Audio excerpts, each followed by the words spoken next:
All right, let's jump right in. When you hear the word strategy, what comes to mind? Probably some big, grand 5-year plan, right? Well, what if I told you that thinking is, well, it's exactly the problem. Today, we're going to tear into this really powerful framework that says the single most important strategic move you can make is figuring out which kind of strategy to use in the first place. So, here's the game plan. First, we're going to set the scene with a tale of two totally different industries. Then we'll get to the heart of it, the framework itself. After that, we'll dive deep into the 4 essential strategy playbooks you need to know. We'll also look at why so many companies get this stuff wrong, and most importantly, how you can start putting all this into practice in your own world. So, why is this so important? Well, because no two business environments are created equal.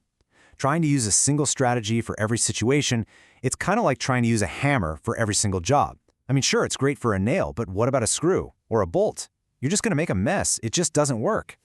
And to really see what I mean, just look at these two completely different worlds. On one hand, you've got the oil industry.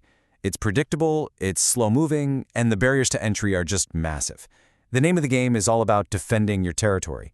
But then, you have internet software. It's a total whirlwind. The pace is head-spinning. New players pop up out of nowhere, and your only real advantage is how fast you can adapt. And this, right here, brings us to the core question of this whole explainer. If these environments are polar opposites, then why on earth do so many companies try to use the exact same strategic playbook for both? It's a real puzzle, and frankly, it's a mistake that's costing businesses a fortune. So what's the answer? Well, it's not some new, secret master strategy that's going to solve everything. No, it's simpler and honestly a lot smarter than that. It's about having a strategy for setting your strategy. Think of it as a simple framework to help you diagnose your environment first and then pick the right tools for the job. This quote from the authors really just hits the nail on the head. You have to step back and actually look at the terrain before you start drawing the map. The goal isn't to create one perfect plan. The goal is to have a system for choosing the right kind of plan for the right situation every single time. So how do we actually do that? It all boils down to 2 simple but really powerful questions. The first one is all about predictability. I mean, how well can you actually forecast what's coming around the corner? Is your industry like a game of chess where you can see several moves ahead? Or is it more like you're driving through a thick fog where you can barely see the next 10 feet in front of you?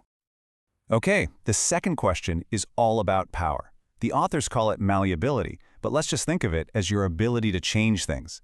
Can you or your competitors actually rewrite the rules of the game? Or are you just a player who has to accept the environment as it is? Or can you be a true game changer, someone who actually shapes the entire industry? Now here's where it gets really cool. When you put those 2 questions together, predictability and malleability, you get this simple but brilliant 2x2 matrix. 4 distinct strategic styles just emerge. So look, if your world is predictable but you can't change it, that's the classical approach. If it's totally unpredictable and you can't change it, you've got to be adaptive. Now, if it's unpredictable but you can change it, that's a shaping strategy. And finally, if it's predictable and you have the power to mold it, well, you're in the visionary quadrant. These 4 approaches, these are the playbooks we're going to break down right now. All right, so let's make these 4 styles real. We're going to walk through each one of these playbooks, see what they look like in action, and use some big-name companies to really bring them to life. First up, we have the classical strategy. This is the one everybody knows, the one they teach you in business school. Your environment is stable, you can't really change the rules, so your entire job is to analyze everything, find the best possible position in the market, and then defend it with everything you've got. It's a straight line. Analyze, plan, execute. The goal is simple. Be the biggest, be the best, be the most profitable. And ExxonMobil is the perfect textbook example of this. The oil industry is about as predictable as it gets. So what do?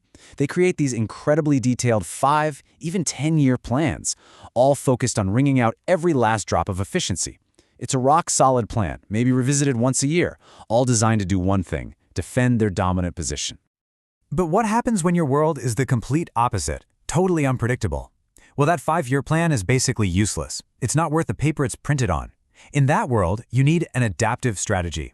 The whole approach becomes a constant cycle of experimenting, iterating, and learning. Because here, the goal isn't to be the best, it's to be the fastest. You want to see a master of this? Look no further than the fashion retailer Zara. They don't try to predict next year's trends. That's a fool's game. They react at lightning speed. Think about this. They can get new designs from the drawing board into stores in just 2 to 3 weeks. The industry average? 6 months. This lets them test tons of small batches, see what sells, and then instantly ramp up production on the hits. It's pure, brilliant adaptation.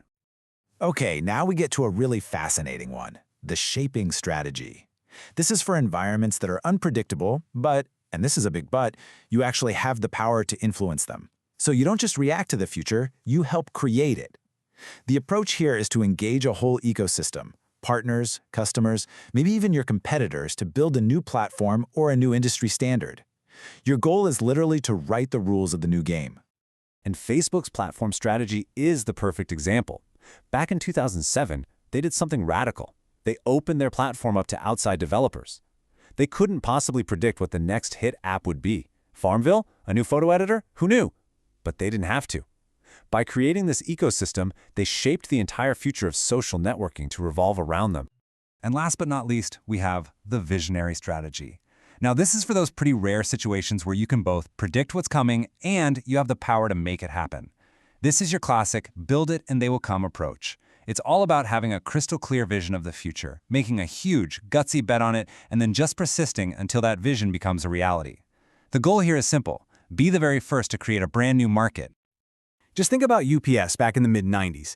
They saw e-commerce coming from a mile away. So they made this absolutely massive bet, investing $1 billion a year to build a logistical backbone to support it. And by the year 2000, that vision had paid off in a huge way. They had captured 60% of the very e-commerce delivery market they helped create. So, okay, if this framework is so clear, so powerful, then why do so many companies get it completely wrong? Why do we constantly see businesses trying to use a rigid ExxonMobil-style plan in a world that's moving at the speed of Zara? Well, it turns out it comes down to a few really common and very human traps. I mean, look at this. The data from the research is, honestly, it's pretty shocking. A survey found that a staggering 75% of executives are using strategies built for predictable worlds. Just let that sink in. That means only a quarter of companies are actually using a playbook designed to handle the uncertainty that most of them are facing every single day. And if you need more proof, check out this number. A full 80% of executives say they start their strategic planning by setting a goal and then figuring out how to get there. That is the literal definition of a classical approach. It doesn't matter what their market actually looks like, it's a deeply ingrained habit. So it really boils down to 3 main traps. First, you've got misplaced confidence. Leaders just overestimate their ability to predict and control the future. Second, they're unexamined habits. They're just stuck in that old, rigid annual planning cycle, where they value being accurate over being fast. And third, and this is a big one, culture mismatches. Their company's culture actually punishes the very failure and experimentation you need for an adaptive strategy to work. But here's the thing, this framework isn't just for the CEO. The real power comes when you apply it to your world, your team, your department. Because think about it. Even inside the same company, different business units or different markets can be living in wildly different environments. So, I want to leave you with this question. Your company, it probably has an official top-down strategy, right? But take a hard look at what your team actually does day to day. What strategic style are you really using? Are you just analyzing and executing a fixed plan? Or are you constantly experimenting, adapting, just to survive? Because identifying that mismatch, that's the very first step to building a strategy that actually works for your reality.